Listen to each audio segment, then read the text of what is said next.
Hi friends, నేను ఈరోజు మీ ముందు రావడానికి ఒక కారణం ఒకటి ఉంది. ఈరోజు ఏమంటే మైండ్ ఫ్రెష్గా ఉండొచ్చు, రేపు ఉండకపోవచ్చు. ఎందుకంటే పేషెన్స్ అనేది చాలా అంటే చాలా important. Without patience we don't able to and we can't able to do anything ఉండదు. సో అందుకోసమే ఒకటి చెప్పడానికి బలంగా నిర్ణయించుకున్నాను. పేషెన్సీగా ఉండు. కష్టాలు, బాధలు, సుఖాలు అవంతకవే వస్తాయి, అవంతకవే పోతాయి. కష్టం వచ్చినప్పుడు కష్టం వచ్చింది, సుఖం వచ్చినప్పుడు ఆనందం, బాధ ఏం కష్టం రా నాకు, ఏం బాధ, ఏం ఇదిరా అనుకుంటా. అవన్నీ లైఫ్లో రావాలి. లైఫ్లో వస్తేనే మంచిగా ఉంటుంది. రెండు చేతులు కలిస్తే క్లాప్స్ అవుతాయి. ఇక్కడ మొక్కడానికి ఒక చేతి అంటే కొట్టినట్టు చూపిస్తున్నాడు అంటారు. సో అందుకోసమే పేషెన్సీగా ఉండాలా. ఈరోజు కొంతమంది భ్రమ ఎలా ఉందంటే రాయి దొరికినా వజ్రం దొరికిందని అనుకుంటారు. తీరా దాన్ని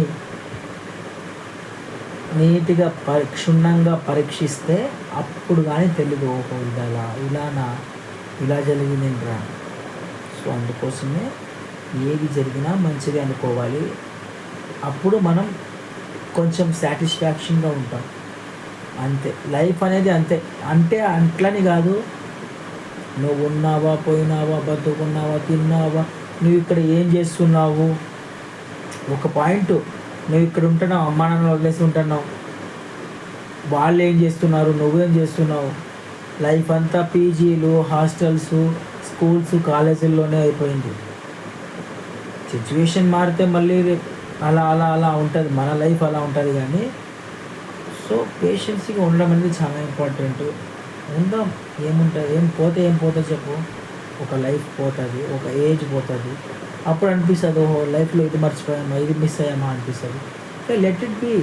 లైఫ్లో అన్నీ మర్చిపోతే అన్నీ మిస్ అవుతూనే కదా మనం ఇవి మిస్ అయ్యామరా అని గుర్తు తెచ్చుకుంటాము.